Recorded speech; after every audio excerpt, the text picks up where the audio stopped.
So, people have some mixed feelings about Fallout 76. I think it's a pretty easy statement to make. On one hand, you have people that are eager to try out a multiplayer Fallout. Maybe they already like online survival games, were a fan of Fallout, and the culmination of these two just sounds amazing to them. But on the other hand, you also have a group that like their traditional single-player experience in Fallout games, and the online components just don't sound nearly as appealing. Well, in this video, whichever group you do find yourself in, I'm going to talk to you about three categories of things I find particularly interesting and exciting about Fallout 76. Some of these encapsulate lesser known features about the game that haven't been explored a ton in other videos, were just kind of an offhand mention in interviews. But either way, this is actually a video you guys voted on and wanted to see. So if you do want to subscribe, help me get past that 300,000 subscriber mark, you can do so. But in addition, if you guys are actually interested in picking up Fallout 76, right now it's 20% off on Amazon. That's actually going away in like a day and a half. So if you haven't picked it up already, I'll have a link down below. It's going to have my Amazon affiliate code, so it'll also kick back money to me. But it's one of the cheapest prices you'll be able to pre-order the game from an official retailer before its release. And again, I believe this is expiring on August 28th. One of the best features about Fallout 4, for me at least, was the gunplay. And I think this is actually echoed throughout the community, based on the fact that we have an amazing amount of weapon mods of extremely high quality for Fallout 4. Well, coming with Fallout 76, we're getting more in that region. We are largely getting the same systems and mechanics of weapons from Fallout 4. Through interviews, they've talked about weapon customization, seeming to indicate, although never explicitly confirmed, that the weapon customization system of Fallout 4 will largely be making a return.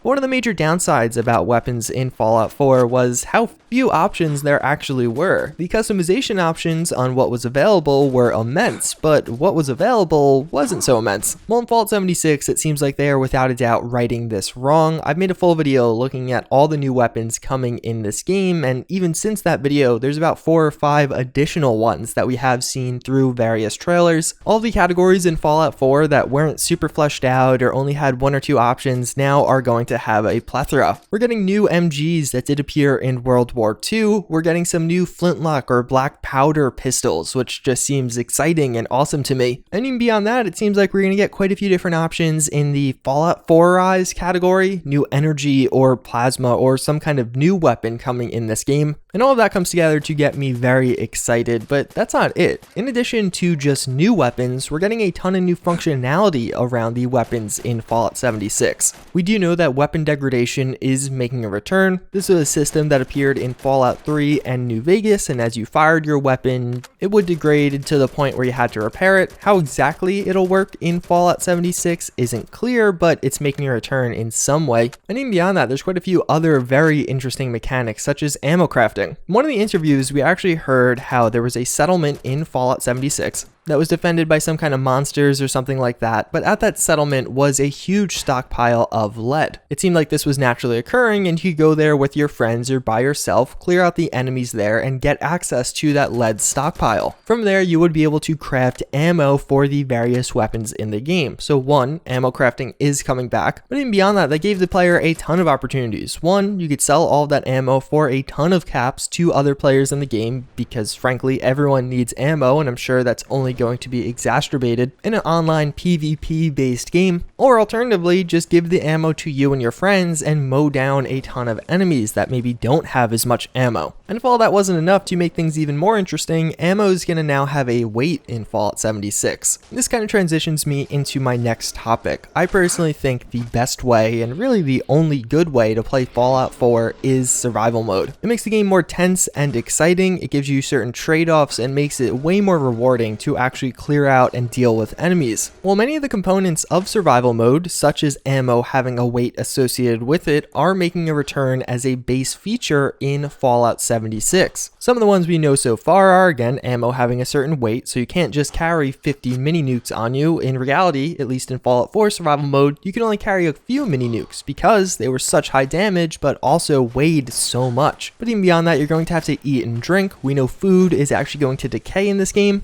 And there's going to be diseases and mutations that are going to have both positive effects and then some negative effects. The reason I'm particularly excited for all of this is I think it's going to give the players a lot more choice, and actually almost forced choice in a way. Maybe you're going to be in a firefight with a few other people using that good weapon that you did find, and as it does progress, you'll quickly realize, uh-oh, I only have so much ammo and I'm getting to the end of it. Drama and stress like that is what made Fallout 4 survival mode so much fun, and the fact that we're going to be seeing hopefully a lot more of that in Fallout 76 is what I think is going to make the PvP of the game very enticing. This is also going to give a ton of value to actually appropriately creating and stashing things in your camps, making it so you have to use your base and create one. This one might just be a me thing because again, I already love Fallout 4 survival mode, but the fact that we're getting a lot of those features and having them in a multiplayer context sounds like it's going to be pretty interesting. I'm excited to experience some of the unique situations that are created as a result of these mechanics. But last but not least, the thing I am probably more excited for than anything else with Fallout 76 is private servers.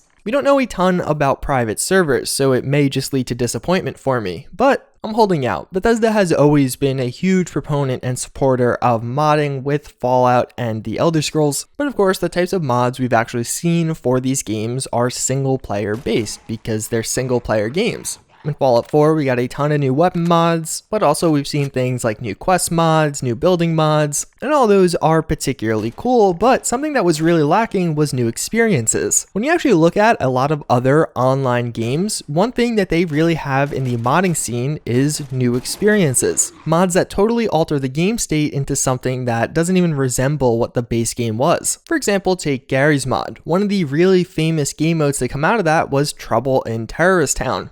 Imagine getting Trouble in Terrorist Town in Fallout 4. You log onto the server, enter into a totally altered game state, and it kind of gives you a break from the base game. Or even alternatively, maybe just some kind of war server. You have a castle on either side, and you can obviously destroy certain components of it, and then you have a ton of those medieval weapons or something along those lines. Yeah, it's probably not going to be fun to play that for 5 hours every single day, but as a break from the base game of Fallout 76, giving you something to kind of mix it up, change your experience a little bit. I think private servers in that regard are going to be awesome. Yeah, I'm excited to get onto a private server and just have some custom armor and weapon mods, but otherwise a fairly vanilla experience. But I think the component of private servers that are going to really breathe a whole breath of new life into Fallout 76 when they're released are these totally altered game states. Now, to be clear, it's not 100% confirmed that those things will even appear in this game, but modding has always pushed things to the limits, so if it's even remotely possible, it'll probably happen. That's pretty much going to wrap it up for this video. I would love to know in the comments down below, what are you guys excited for in Fallout 76, or what are you not excited for? What feature are you like, oh, why is that in the game, and what feature are you like, yeah, I actually think that's going to be pretty cool. As always, again, I thank you all for watching. I do hope you enjoyed this one, and since I'll probably be pretty close to it, thank you all for 300,000 subscribers. I'll definitely make a standalone video on it, but since it's kind of happening in real time as this video goes up, again, a huge shout out to all of you who have supported this channel, and it has honestly been a pretty insane journey along the way.